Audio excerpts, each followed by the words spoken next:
Semoga yang subscribe cepat kaya dari arah mana saya, like komen bisa masuk surga.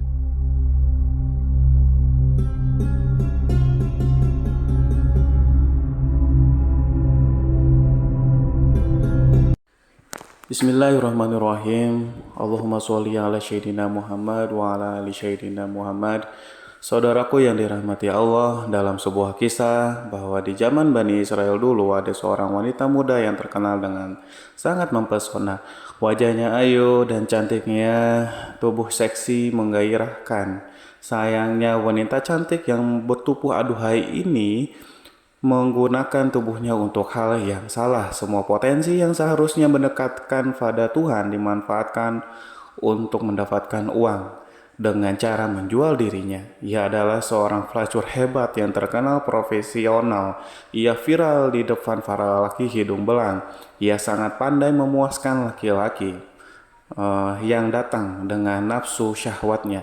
Ia pelacur senior yang sangat handal. Ratusan atau mungkin ribuan orang sudah porak-poranda dibuatnya.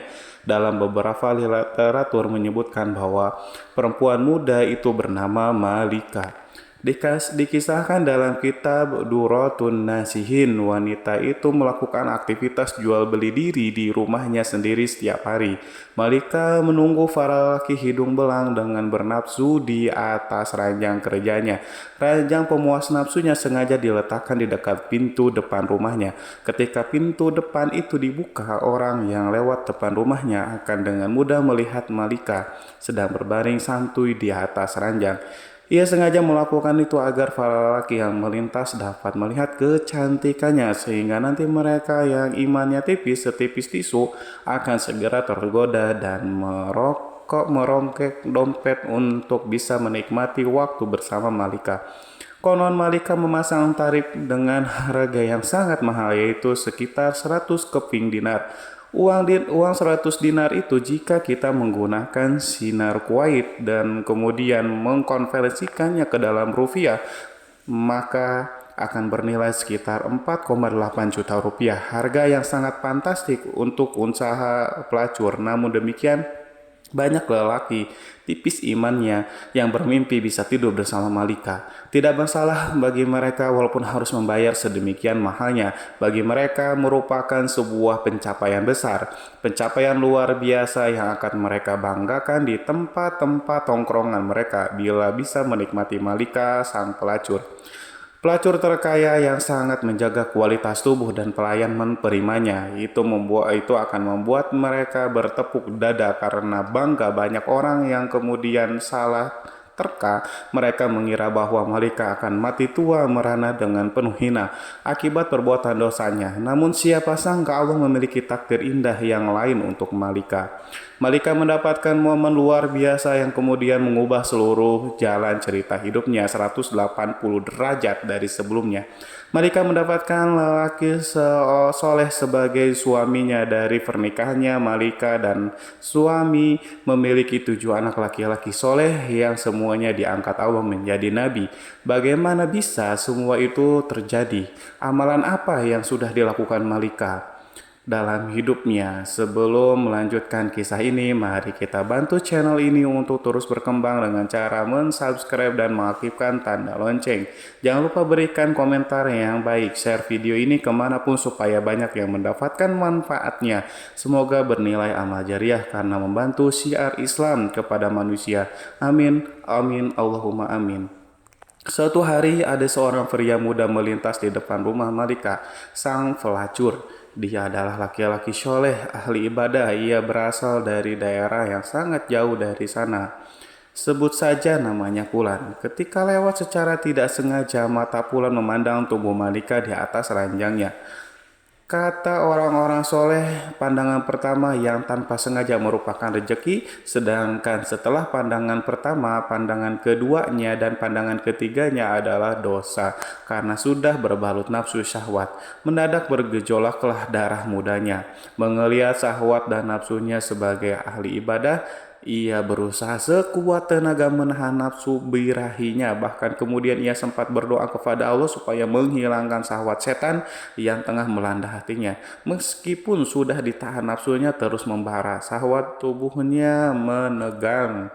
Dan akhirnya benteng imannya jebol. Ia tidak mampu lagi mengontrol hawa nafsunya.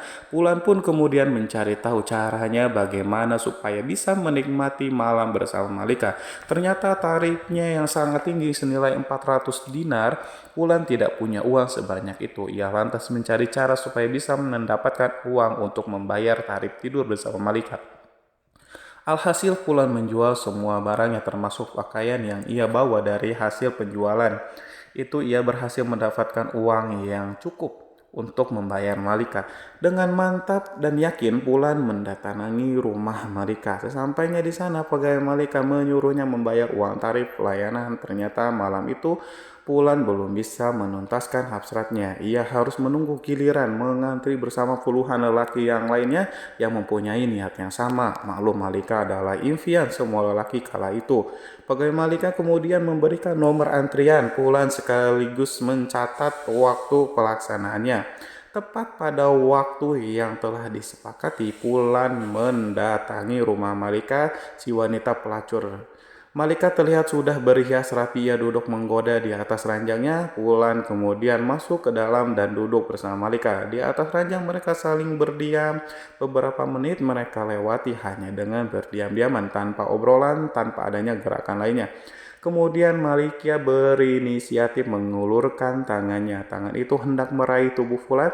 Belum sampai dari jemari lentik si Malika menyentuh kulit Fulan. Tiba-tiba Fulan merasa sekujur tubuhnya dingin seperti disiram air es. Tubuhnya menggigil, hatinya terguncang, rasa bersalah dan ketakutan hebat tiba-tiba menyelimuti tubuh Fulan. Imannya yang sangat nyaris minggat tiba-tiba kemudian kembali lagi. Ia merasa seluruh ibadah dan amal baiknya selama hidup hancur porak-poranda dalam hitungan detik selama ia berada dalam kamar itu. Wajar Wajah Pulang terlihat pucat, kemudian seluruh persendiannya bergetar. Ada sebuah kekuatan dahsyat yang tiba-tiba membuat hatinya ketakutan menyadari sesuatu yang aneh. Sedangkan klien Malika, si wanita pelacur itu kemudian bertanya, "Mas, kamu itu kenapa sih? Apakah kamu sakit?" Begitu kira-kira Fulan masih terdiam. Kemudian menjawab dengan gemetar, "Mbak, aku sangat takut kepada Allah. Biarkan aku keluar dari kamar ini." Kemudian Malika mengercitkan dahinya. Ia kaget dengan jawaban Fulan. Dengan emosi Malika membentak, "Aduh, sialan, kamu banyak laki-laki yang sangat menginginkan apa yang kamu dapatkan hari ini. Bahkan mereka rela antri lama demi mendapatkanku. Aneh sekali, kamu itu kenapa sebenarnya?" Pulan si ahli ibadah itu menggigil kakinya. Ia lifatkan ke depan dadanya. Detuk jantungnya bertambah kencang. Ia kemudian berkata, "Mbak, aku sangat takut kepada Allah. Aku takut Allah murka. Uang yang sudah kubayarkan tadi silahkan ambil saja, itu halal buatmu. Tapi izinkan aku keluar dari sini." Kemudian Fulan berdiri, ia bergegas berjalan ke arah pintu keluar Malika. Kemudian Malika bertambah keheranan melihat kliennya itu ketakutan. Ia kemudian bertanya lagi, "Hei, tunggu dulu mas, memangnya kamu belum pernah melakukan kayak gini sebelumnya?" Kemudian Fulan menjawab, "Sebelumnya mbak sama sekali belum pernah. Ini yang pertama kali." Seakan tidak yakin dengan jawaban Fulan. "Ah masa sih mas?" katanya sambil menggaruk keningnya yang tidak gatal. Malika kebingungan, apa iya di zaman ini ada laki-laki yang tahan terhadap godaannya? Itu sebuah hal yang mustahil. Malika itu cantik dan menggoda. Ia terlanjur menganggap bahwa semua laki-laki itu sama. Kemudian Malika bertanya, "Mas, kamu itu siapa sebenarnya? Kamu itu dari mana datangmu? Dari mana dan maksudmu mau kemana?" Kemudian Fulan menjelaskan siapa dirinya dan dari mana asalnya. Setelah mendengarkan cerita dari Fulan, Malika mempersilahkannya untuk keluar. Pulan keluar dengan menangis terisal, tubuhnya limbung seakan mau roboh sepanjang jalan Pulan menuju rumahnya. Pulan tak berhenti menyumpahi dan mengutuk dirinya sendiri. Ia sangat menyesali perbuatannya yang barusan akan ia lakukan. Ia menyesali sebuah dosa yang belum pernah ia kerjakan. Sementara itu Malika di dalam ruangannya masih merasa kebingungan.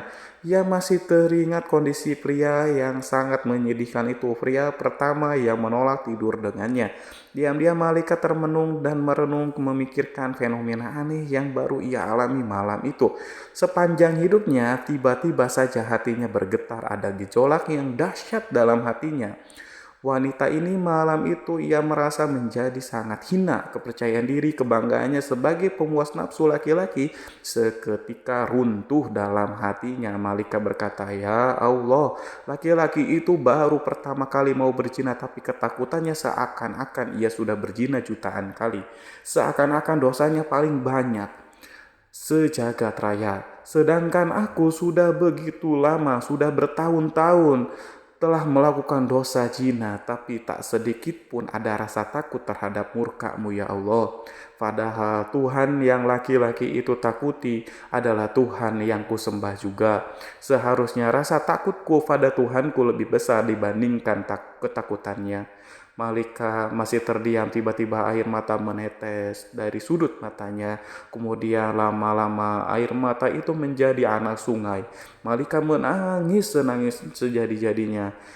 Bekerjalah takdir Allah, wanita yang seumur hidupnya menjadi pelacur itu telah ditakdirkan mendapatkan hidayah. Pada malam itu juga, Malika kemudian menutup pintu rumahnya rapat-rapat. Ia menguncinya dari dalam, kemudian ia bersuci sebisanya, lalu mengganti pakaian seksinya dengan pakaian sopan sederhana, dan kemudian ia memulai beribadah, sebuah amalan yang sudah ia tinggalkan bertahun-tahun lamanya. Malika benar-benar bertaubat, menyesali dan meratapi dosa-dosanya di masa lalu, dan ia meminta ampunan dari Allah. Malika duduk beribadah sepanjang malam setiap hari. Hal itu dilakukan dengan sungguh-sungguh, dengan mengharapkan ampunan Allah. Tidak terasa pertemuan dengan Pulan sudah lewat setahun. Diam-diam Malika selalu ingat kepada Pulan, lelaki soleh yang ia temui tahun lalu. Malika teringat dan kemudian berpikir, jika saja aku mendatangi Pulan, mungkin saja Pulan mau menikahiku sehingga aku dapat belajar di sampingnya banyak hal tentang agama. Dan Pulan akan menjadi pendorong dan penyemangatku untuk beribadah pada Allah. Setelah menimbang dan berpikir lama, Malika yang sudah berubah menjadi wanita soleh memutuskan untuk mencari si Pulan. Ia masih teringat alamat yang disebutkan Pulan beberapa bulan yang lalu. Pergilah Malika mencari alamat Pulan. Ia pergi dengan membawa harta dan beberapa pembantunya. Dengan semangat dan iman mereka berangkat melakukannya. Setelah sampai di kampung yang dituju, Malika lalu bertanya kepada warga yang dijumpainya. Kemudian ia memperoleh informasi di mana rumah Fulan. Si pemuda soleh sesampainya di rumah Fulan, diucapkannya salam. Kemudian keluarlah Fulan. Ia membukakan pintu rumahnya, kemudian mempersilahkan para tamunya untuk masuk. Pulan belum sadar siapa yang datang karena Malika pada saat itu memakai cadar. Sedangkan para pembantu bersamanya, Pulan belum pernah mengenali mereka sebelumnya. Malika kemudian membuka cadar penutup wajahnya supaya Pulan mengingatnya, dan benar saja, meskipun setahun telah berlalu, Pulan masih mengenalinya. Tiba-tiba tubuh Pulan kembali menjadi dingin. Pulan teringat peristiwa perjumpaan pertama dan terakhirnya dengan wanita di depannya. Itu rasa bersalah, rasa takut yang sudah berusaha ia hilangkan selama setahun terakhir tiba-tiba datang lagi. Bagi Fulan, perjumpaannya dengan Malika tahun lalu itu membuat trauma. Itu lebih menakutkan daripada berjumpa dengan singa lapar. Kenangannya di masa lalu membuat tubuhnya lemas lunglai. Tubuhnya kemudian kembali bergetar hebat. Keringat dan air matanya bercucuran. Fulan tiba-tiba menjerit histeris memohon ampunan kepada Allah. Fulan si ahli ibadah itu berteriak sangat kuat. Saking kuatnya suaranya, nyawanya pun ikut keluar. Fulan meninggal dunia. Kematian Fulan itu tentu saja membuat Malika sangat terpukul dan bersedih hati. Malika menangis, kemudian ia melakukan ibadah Dalam doanya, Malika berkata, "Ya Allah, sesungguhnya aku berangkat ke sini untuk bertemu dia demi sebuah niat suci dan mulia untuk mendekatkan diri kepada Engkau, ya Allah. Tetapi Engkau lebih mencintai dan menginginkannya kembali kepadamu." Tangis Malika pecah, air matanya tumpah setelah Fulan selesai dimakamkan. Kemudian Malika bertanya kepada keluarganya, apakah Fulan punya seorang saudara laki-laki di antara keluarganya yang membutuhkan seorang istri? Kemudian orang-orang di situ menjawab, iya betul, Fulan masih punya saudara laki-laki. Orangnya juga sangat soleh, tetapi dia itu melarat, miskin, tidak punya harta. Kemudian Malika berkata, oh ya tidak, berharta dan miskin bukanlah sebuah masalah bagiku. Aku ini wanita kaya, aku berkecukupan harta. Yang terpenting suamiku nanti bisa membimbingku untuk mendekatkan diri kepada Allah. Akhirnya kemudian saudara si Fulan, si ahli ibadah, dilamar oleh Malika. Mereka pun kemudian menikah. Allah SWT memberikan kebahagiaan bagi rumah tangga mereka berdua. Bahkan dari pernikahannya mereka dikaruniai 7 orang anak laki-laki. Dan sebuah hal yang sangat luar biasa, Masya Allah, semuanya atas takdir Allah. Ke-7 anaknya itu diangkat oleh Allah menjadi nabi-nabi dari kalangan Bani Israel. Sebuah anugerah besar, sebuah barokah dari taubat yang sesungguhnya ini adalah pelajaran penting bagi kita untuk tidak memandang remeh, memandang rendah yang lain. Mungkin saja saat ini ada orang itu ahli maksiat, penuh dosa, namun ternyata besok pagi orang itu bertobat kemudian menjadi ahli ibadah dan menjadi kekasih Allah. Dari Anas bin Malik dan Abu Hurairah radhiyallahu an, Rasulullah bersabda, Allah Allah Subhanahu wa taala berfirman, apabila seseorang hamba mendekatiku sejengkal, maka aku akan mendekatinya 1 hasta. Apabila hamba itu mendekati aku 1 hasta, maka aku mendekatinya satu depan.